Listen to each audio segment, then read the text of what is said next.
Myanmar Musings, a podcast of the Myanmar Research Centre at the Australian National University, Canberra. I'm Luke Corbin. It's February 8, 2018, and today we're speaking with David Nay, and that is research on building heritage, both tangible and intangible, in downtown Yangon, a city at a critical juncture for residential and commercial development. David recently submitted his master's degree thesis in sustainable urban development to the University of Oxford, and has been involved in Yangon real estate for the better part of a decade. Hello, David. Hello. So, before we get to talking about the intricacies of your research and the heritage here in this beautiful city we both call home, why don't we begin with a little practical context?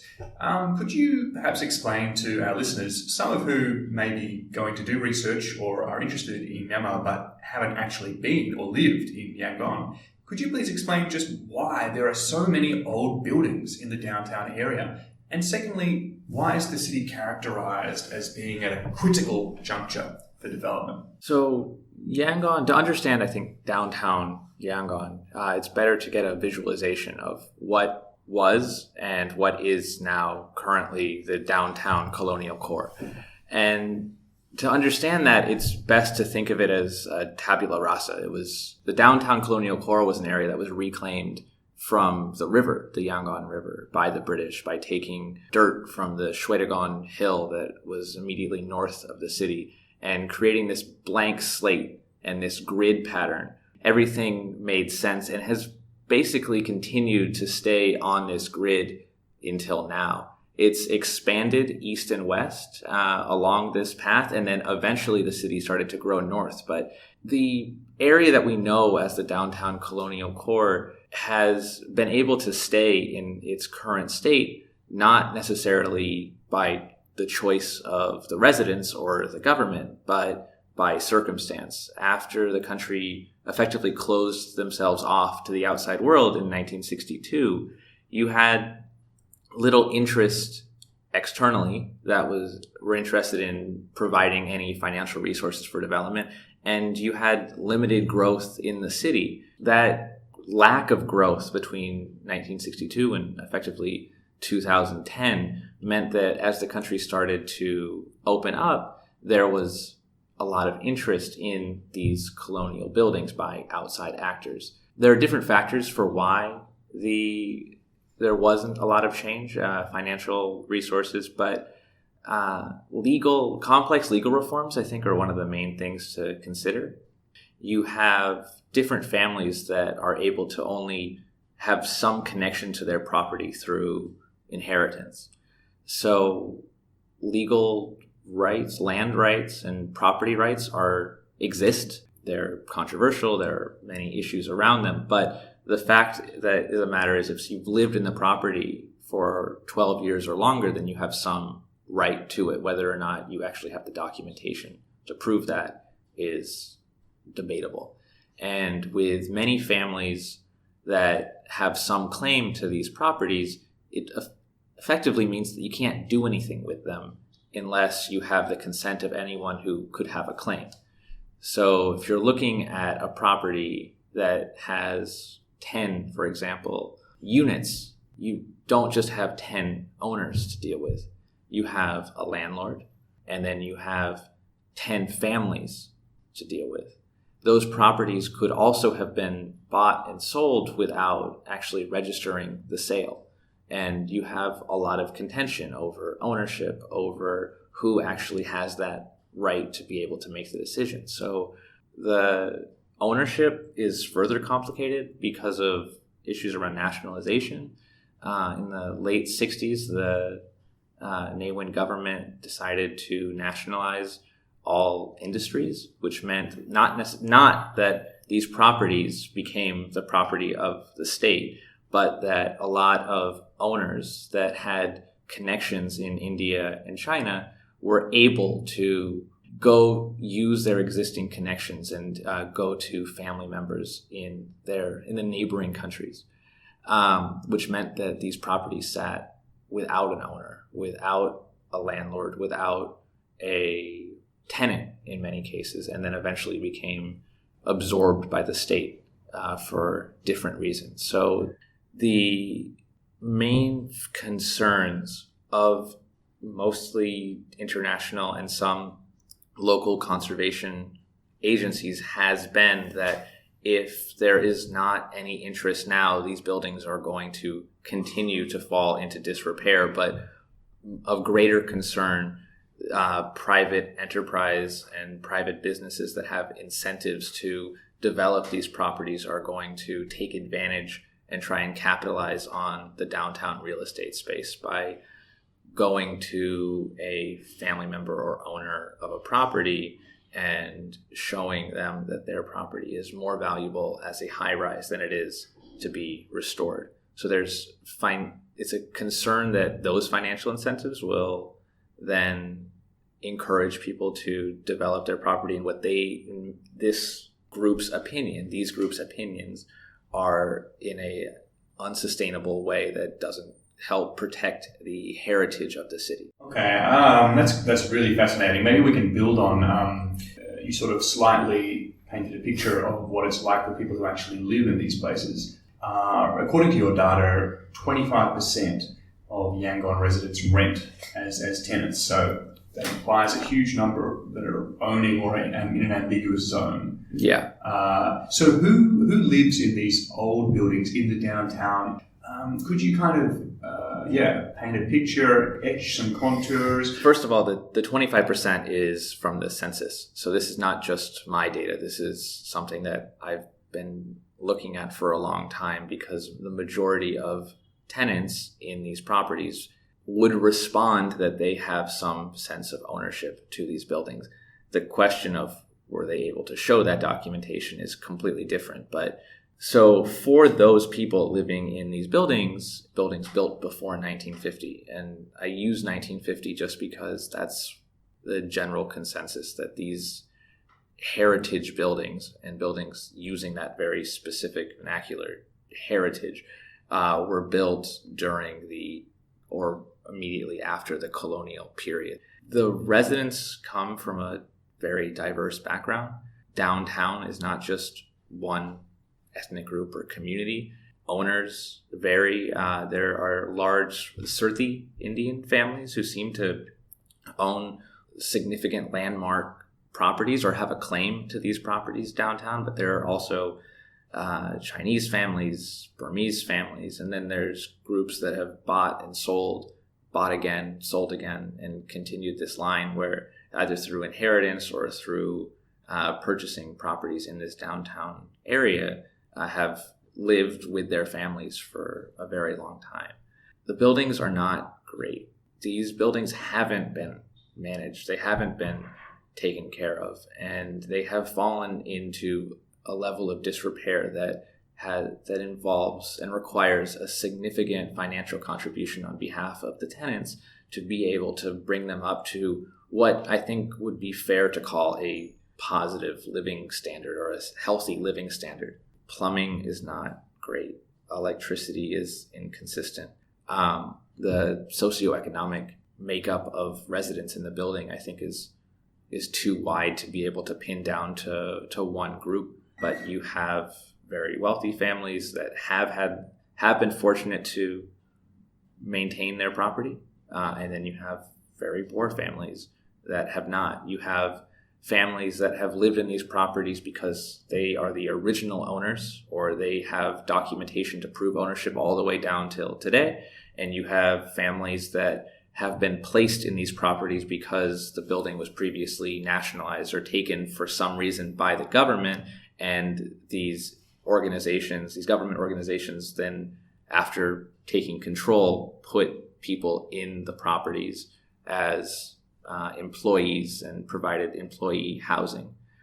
Then you have squatters. You have people that and squatter is a very complex. It's very complex in this context because you have people that live there that are identified as squatters that would never call themselves squatters.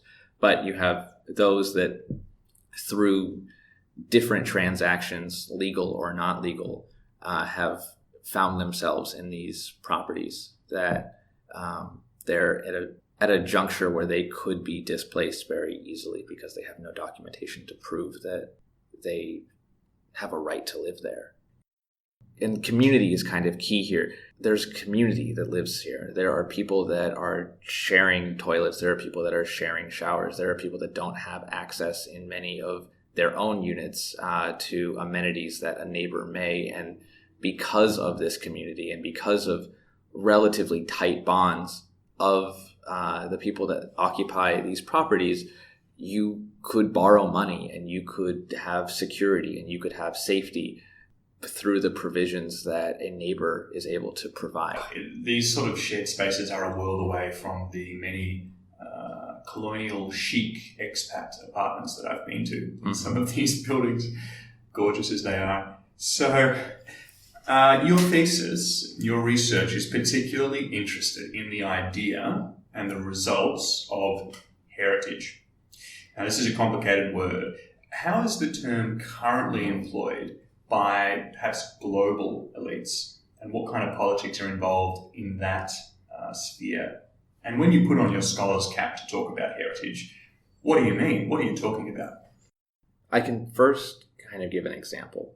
In the work that I have done professionally, the way that the word heritage is described to me by those specifically in the field and those outside of the field of urban planning, heritage means colonial buildings.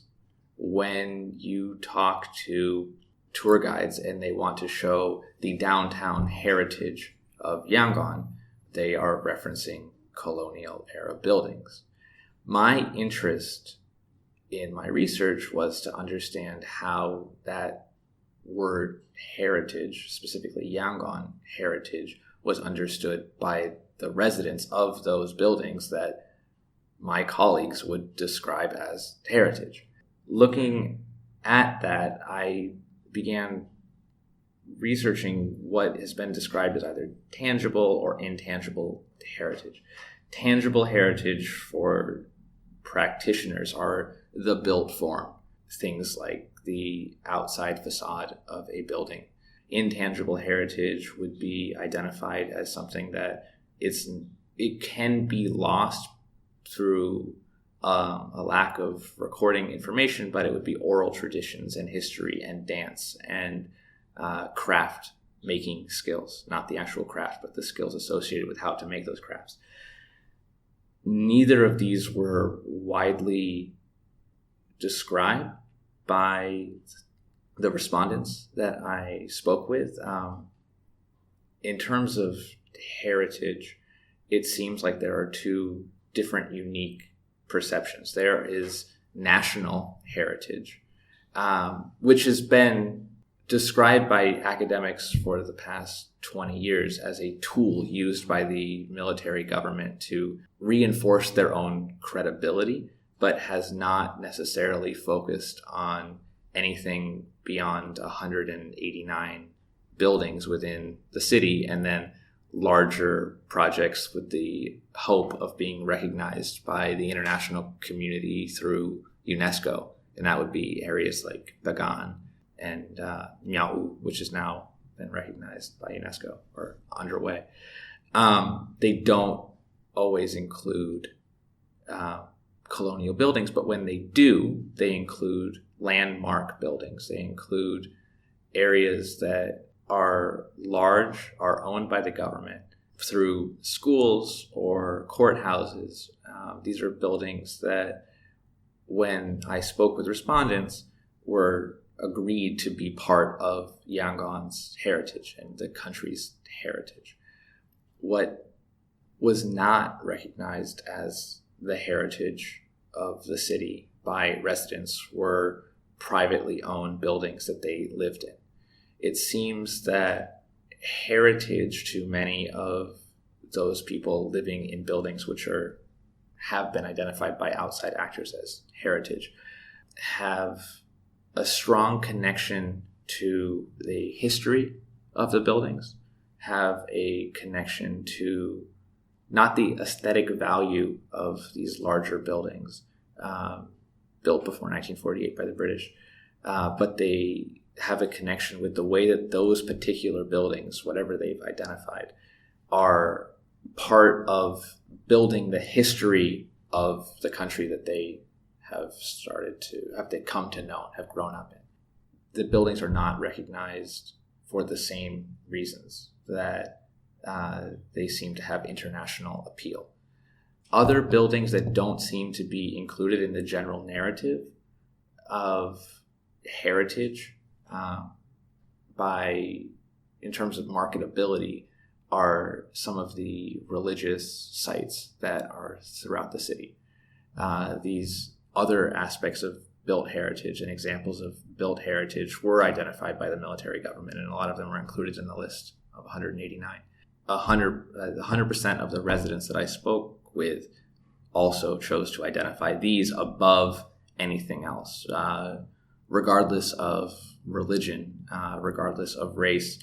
The Shwedagon Pagoda was the most commonly cited identifying feature of what made Yangon's heritage unique, or what would make Yangon an interesting place to visit, what made Yangon identifiable for them. How about, is there anything linguistic about this? What word are Burmese people using when they talk about heritage? So Yangon's Amwe, which is, it's not a word that was commonly understood. It's a word that you can kind of figure out when you're referencing Yangon. But it's something that was often linked back to particular groups that identify themselves as the guardians of this heritage. So, all right. So these different concepts, these different ideas of heritage, how do they play out politically? Who's winning and who's losing, and what kind of battles are going on? And it depends on what perspective. From the battle that I investigated, which was the preservation of the active mission to preserve colonial era buildings under the guise of heritage conservation in the downtown colonial core. It's pretty niche. But that battle seems that the conservationists are winning, because no large-scale buildings have been built in the place of any of these colonial buildings since these organizations have started to become interested in the topic, or at least they've always been interested, at least become more active in the decision-making, despite the fact that they're not the government, and they don't have the legal capacity to make decisions. They have been very successful advocates for at least keeping the status quo and preventing development up until this point, until they are able to find a better way. And that better way has been presented in both the JICA, Japanese plan for building the new city, but more specifically in the Yangon Heritage Trust Heritage Strategy, which describes a beautiful, inclusive city that is built around the idea of providing open space, accessible space, and low density preservation of these colonial buildings, which they've identified. I believe at the time that I finished the research, they hadn't released the list, but close to 6,000 heritage buildings in the city. All right. So you've mentioned the Yangon Heritage Trust, or the YHT. So this might be a good opportunity to talk about perhaps the stakeholders that are involved. I mean, I've using the martial metaphor of a battle, but which stakeholders are involved in this? And for example, if the YHT is a conservationist and is winning, does that mean that the residents are winning? How's this going? That's my question. Are the residents winning? And I don't know the answer. I wanted to understand how residents saw heritage and how residents planned, if they had the power to be able to plan the future of their city and their building, would it be in line with the proposals that were made by YHT specifically, but by other international organizations that also value this particular heritage? If the YHT and the conservation advocates are winning, The losers, I guess, are the developers in this situation, because now they are not able to capitalize on some of the land that they had hoped to capitalize on. Are the residents losers is something that I was still unable to find conclusive answers either way. I don't think that they're necessarily winners. I also don't think that they're losers. I think that they are kind of stuck in this battle for the future of the city, and their understanding and their values are not given the same. Their values and their understanding of and their aspirations for the future of their own home are listened to a point, but they're not.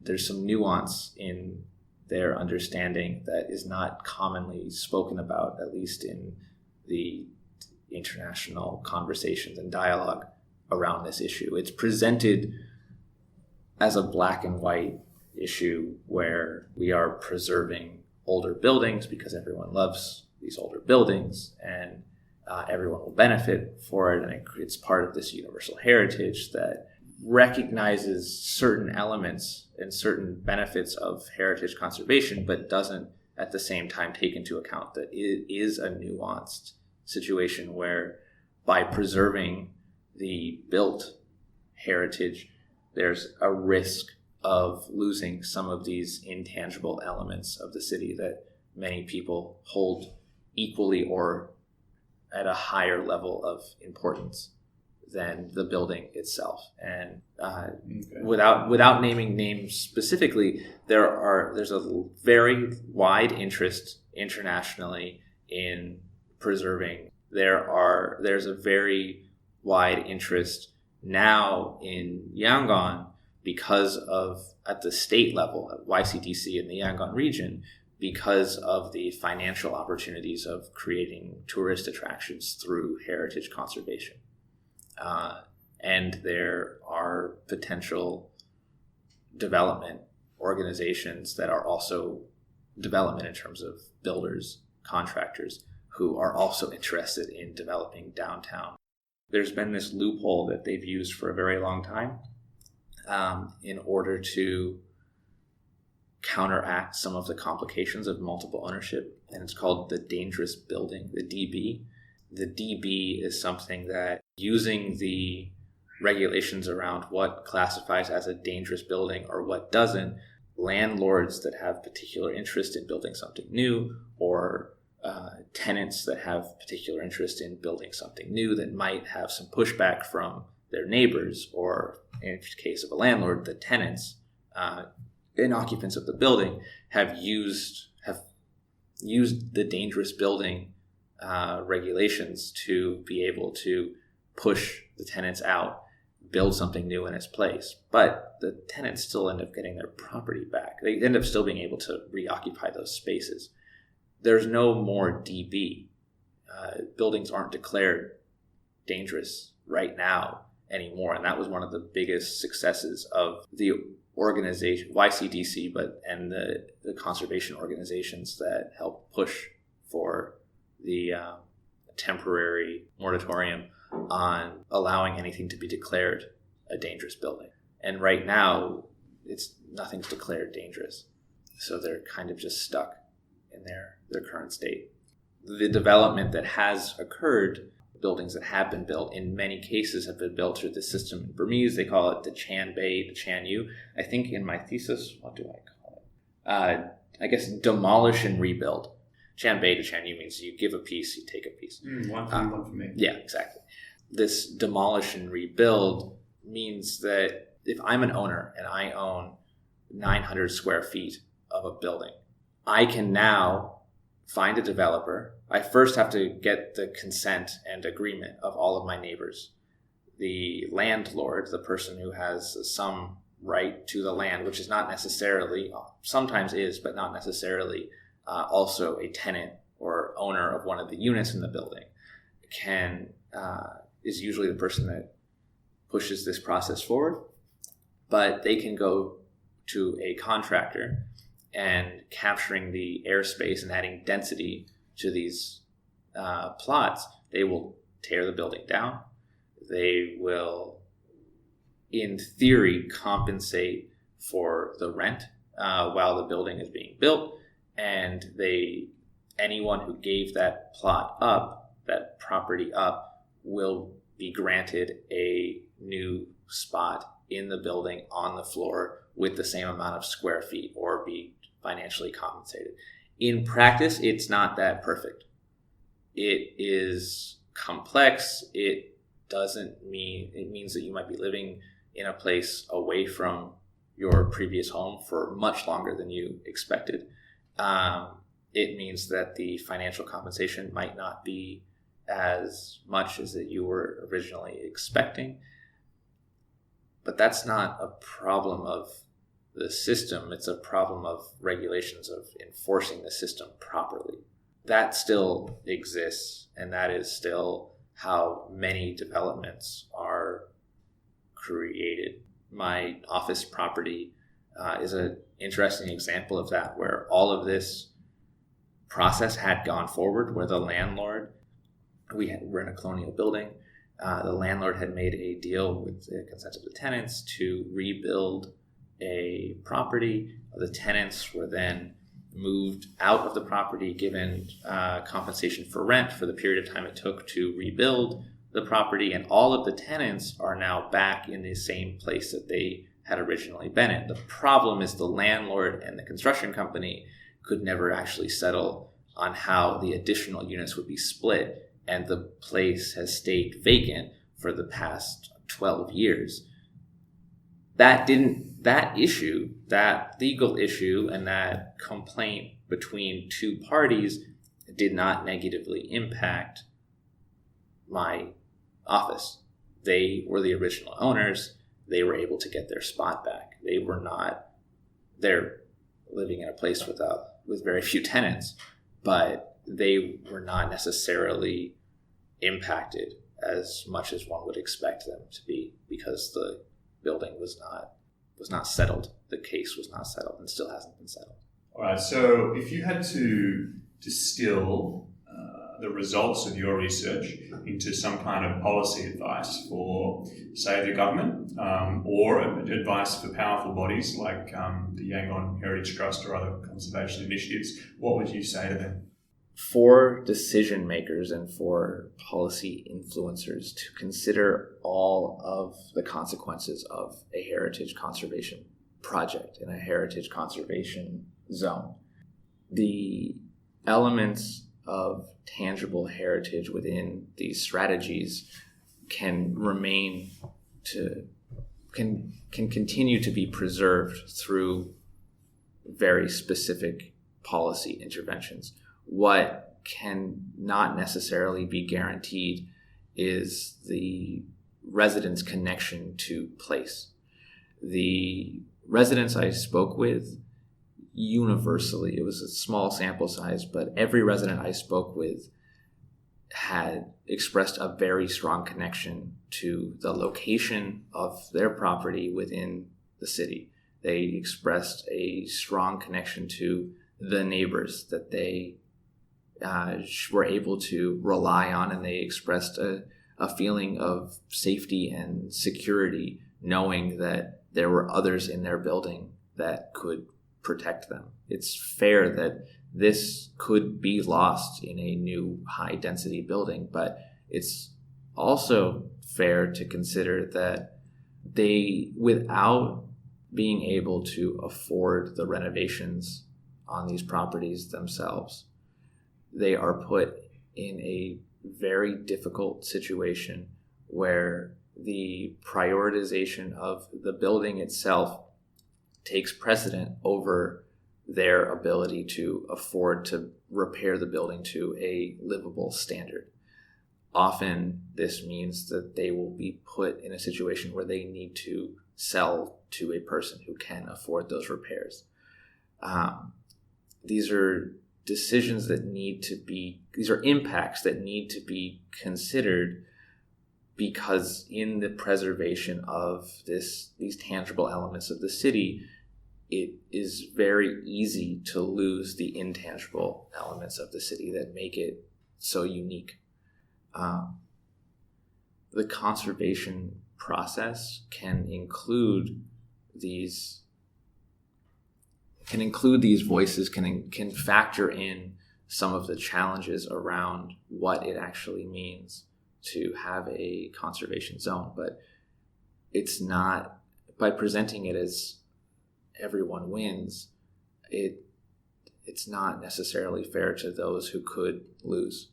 There needs to be something in place to legally protect those people who will and could and will be negatively impacted by a policy that puts them in a situation that prevents them from taking a free, new built, developed apartment or condominium. So at the end of every episode, as our listeners know, we like to close out with a recommendation from our guests. So this can be anything. It doesn't need to be scholarly work. It can be a restaurant, or it can be whatever. Do you have anything for us? Yes.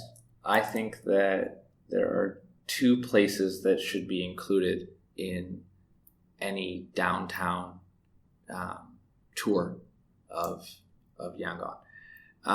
One of the questions I asked everyone I spoke with during my research was, if you had a guest from outside of Yangon, what are the areas that you would show them?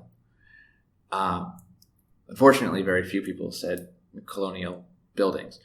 But what was repeated very often, and I think is a very good example of the community and these intangible elements of the city, is the downtown Mahabandula Park.